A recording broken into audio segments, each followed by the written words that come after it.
हम मीनू झा प्रणाम करै छी समस्त मिथिलावासी के। एकटा सामाक गीत लऽ कऽ उपस्थित छी। संग दऽ रहल अछि श्रीमती ललिता झा। धन्यवाद। जय मिथिला, जय मैथिली।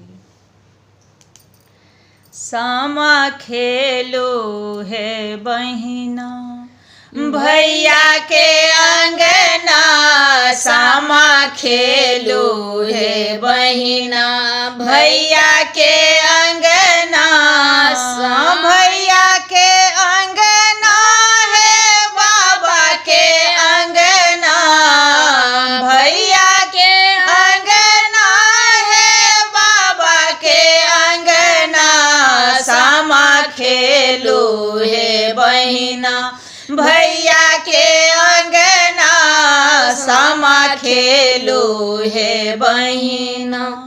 कोने भैया जेता काशी बनारस, कोने भैया जेता काशी बनारस, कोने भैया जेता शहर पटना, आहे कोने भैया जेता शहर पटना, सामा खेलो हे बहिना भैया के अंगना, सामा खेलो हे बहिना।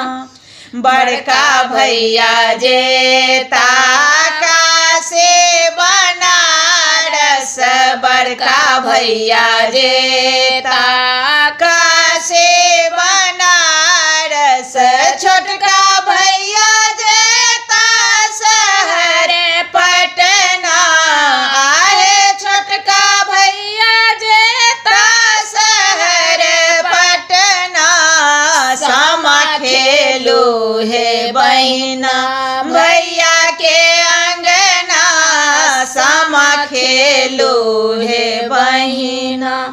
बड़का भैया लता साड़ी बनारसी, बड़का भैया लता साड़ी बनारसी, छोटका भैया लता सोना के कंगना, आहे छोटका भैया लता सोना के कंगना, सामा खेलो हे बहिना भैया के अंगना, सामा खेलो हे बहिना।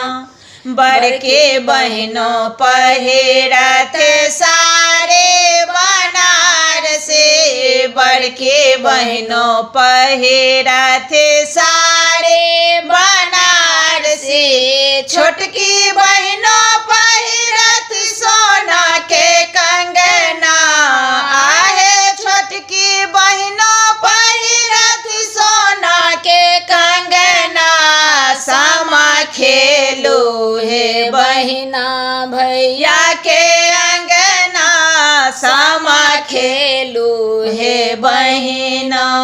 जोग जोग जीवत मोर पाँचो भैया, जोग जोग जीवत सब हक भैया, भौजो के जीवन गोदी के ललना, आहे भौजो के जीवन गोदी के ललना, सामा खेलो हे बहिना।